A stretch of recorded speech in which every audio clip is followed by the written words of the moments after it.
Hi everyone, it's me. For those of you who don't know me, my name is Alanna and I'm a Canadian, but I have been living here in the UK for the last 6 years. And on this channel, we talk a lot about British culture, mainly because I am fascinated by it.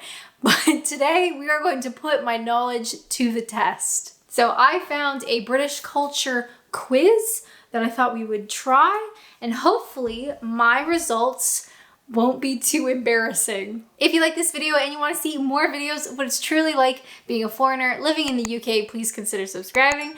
But without further ado, let's go. Okay, everyone, wish me luck. To be honest, I have suddenly become a little bit clammy. I don't know, it's like being put on the spot. And I picked this video idea myself. Okay, here we go. How well do I know British culture? Let's begin. What makes up the United Kingdom? This is a good question because sometimes it's a little bit confusing because Britain, or Great Britain, and United Kingdom is different, isn't it? The United Kingdom is Wales, England, Scotland, and Northern Ireland. I've been to all of the countries minus Northern Ireland. I will get to you guys someday soon, I promise. Final answer. Oh, nice. What title do many British women use to avoid indicating whether or not they are married? Okay, interesting question.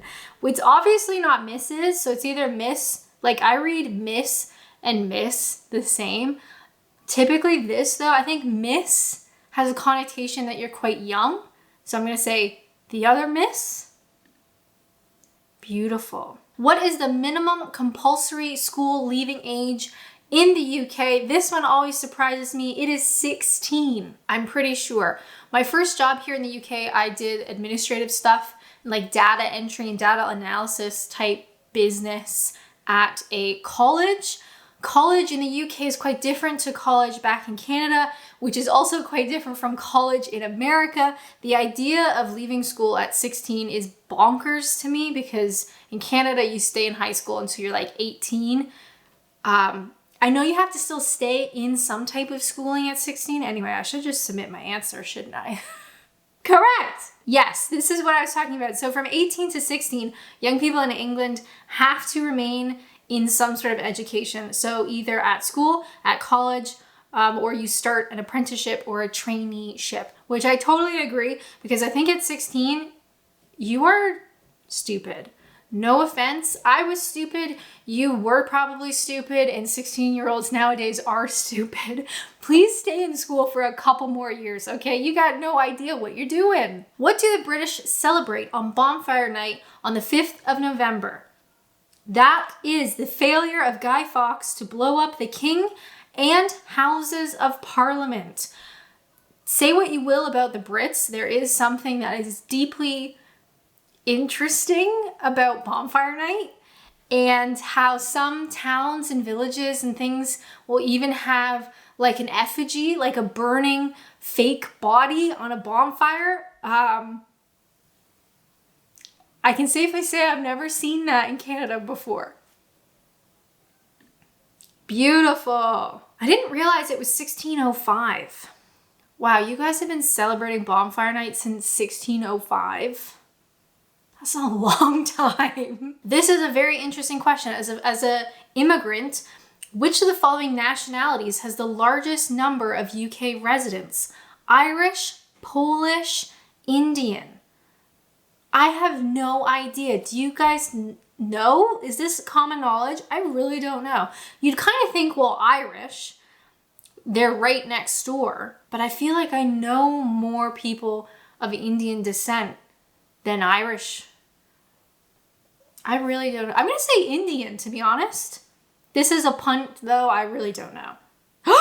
776,000 Indians, 703,000 Polish, 503,000 Irish, although that was in 2015. Do we think it's changed? 2015 was actually kind of a long time ago. It doesn't matter. I'm going to take that as a win. After English and Welsh in Wales, which language is the most commonly spoken mother tongue in the UK? Well, we know that there's the highest percentage of Indians. Is that fair to say? I'm gonna say it. Okay, you know what? Fair. I think that's my first one wrong. Out of 6, 1 wrong, I'll take it. Oh no. What is the most prominent religion in the UK? Any religious people out there, do you know the answer? I, for one, am not, but fair play if you are. No judgment whatsoever. Catholic, I can't say that word. Islam, I can't say that one either. I want to say Church of England, and I'm not totally sure why I want to say that, but I'm going to go with my gut. 20% of the population affiliate themselves with the Church of England, but 50% of the British population do not regard themselves as being part of any religion. As of 2017. Fascinating. Which of the following was not invented in the UK? Peanut butter. Peanut butter was an American. The true question on that is chicken tikka masala. You think, well, surely India created it. No, that is a UK credited dish and one of the UK's most popular dishes. And of course, Marmite is like a love it or hate it situation. And I hate it. So it's a no for me. Number 9, how often is the general election held in the UK? That sucks. I really don't know. I feel like the Prime Minister can call a general election, so I kind of want to say every 5 years or sooner if the Prime Minister decides. I don't know why I think that. I'm going to go for it. General elections take place every 5 years. Blah, blah, blah. Oh, since 2011, the Prime Minister cannot call a snap election without 2/3 majority. Every day's a school day. Will I remember that by this evening? It's unlikely, but we'll see. Which of the following is considered poor etiquette in the UK? Arriving for dinner at someone's house 15 minutes late, eating lunch at your desk, arriving at someone's house to say hello uninvited. Other than eating lunch at your desk, like I had to in previous jobs, you know, it is what it is. I think the late for somebody's dinner, like late to their house for dinner, and arriving at their house uninvited is a big no-no. But I bet, because we're talking about British etiquette, I think it is arriving to someone's house uninvited. I think that's what we're going for. Yes! Because you know why? The Brits love their privacy. Don't we just know it? And also, like, how I hate it. I mean, I'm Canadian, obviously. Am I British? We're gonna find out soon. But don't ever show up to somebody's house. Just a quick call or a text. There's no excuse not to. Okay, this one's an in-depth situational question. It's your 6th month review, and your boss says to you, I might suggest you consider making a development plan to improve your sales. You feel sure that sales are improving. So what do? This is very interesting. Ignore your boss' suggestion as you feel confident your sales are improving. Prioritize making a development plan as your boss clearly thinks it's important. Decide to wait a couple of weeks to see if your sales improve before spending time on a development plan. I am going to go with prioritize making a development plan. When a British person, especially a British boss, says to you, I might suggest you consider making yada, yada, yada, that is a very roundabout, polite way of saying you need to or you very much should. Yay, you are correct. The British can be indirect communicators and often use softer language to give instructions or negative feedback. I absolutely agree. I think if you come from a country or a culture where people are very direct, like I bet Germany is quite different in that sense, right? Like I bet a German boss will just tell you what they think. Sometimes British bosses, I may suggest you consider just use like different language. I never really thought about that before. Okay, next question. We got another work situation, which I actually really like these. You don't normally get these types of questions. You have just joined a new job. Your manager sends everyone in the team an email asking for options about a big decision that needs to be made. How should you respond? Assume that the email isn't for you as you are new to the team. Respond saying what you think, as your manager is genuinely interested in your opinion. Respond saying that you know your manager will make the right decision. Well, I'm going to say you should respond what you think. Even though you are a new hire, you're obviously hired for a reason. Sorry, I think a motorcycle just went by.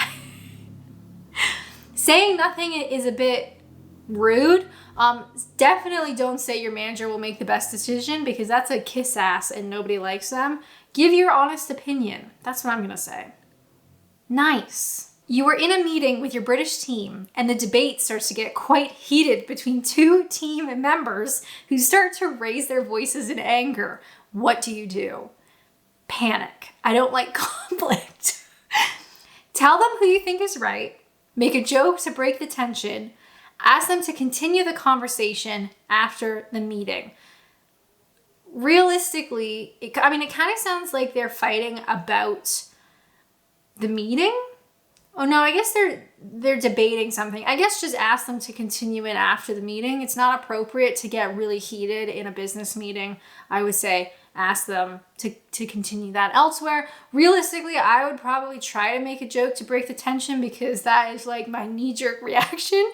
But I don't know if that's necessarily correct. Let's try this one.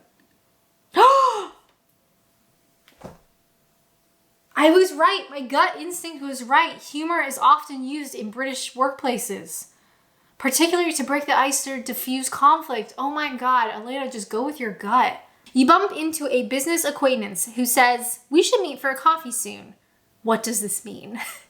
It's unlikely that they will be in touch to arrange a coffee. They will probably contact you the following day to arrange to meet for a coffee. They will definitely contact you soon to arrange a time and place to meet in the near future. My gut says you bump into a business acquaintance, so not necessarily a good friend, who says, "We should meet for coffee soon." It is unlikely that they're going to be in touch about coffee. I think that's fair. Yeah. That's just a polite thing to say. It's like a throwaway line. It's like when someone asks you all right. It's like a throwaway line. They don't really want to know. "We should meet for coffee soon." Probably not going to happen. I love these questions. Okay. How should you address senior managers in a British organization? Okay, interesting. By their first name, by sir, madam. That sounds weird when I say it. Mr., Miss, Ms., and their surname. Now, when I've worked for businesses here in the UK, it's always been first name, with the idea that, we're in it together kind of thing, but there's also like a mutual respect. Everyone's on a first name basis. At least that's my experience. I'm going to say by their first name. Nice. It is usual to address everyone by their first names. That's good to know. I've only worked so many jobs in the UK, right? Like I don't have tons of experience, but interesting to know that that's the common choice. Okay, question 16. It's Friday night and you are feeling very tired after your first week at your new job in the UK. Your colleagues invite you to the pub. How do you respond? Good question. Say no as you suspect they are just being polite. Say yes and decide that this is an opportunity to get to know your colleagues on a more personal level. Apologize and promise you will join them another time. I would say, I know I've been here multiple times. After your first week at a new job, you're absolutely exhausted, knackered, if you will. I would say yes, power through it and get to know them a bit better. Yeah. Socializing with colleagues after work is important, and the most common place to do so is in the pub.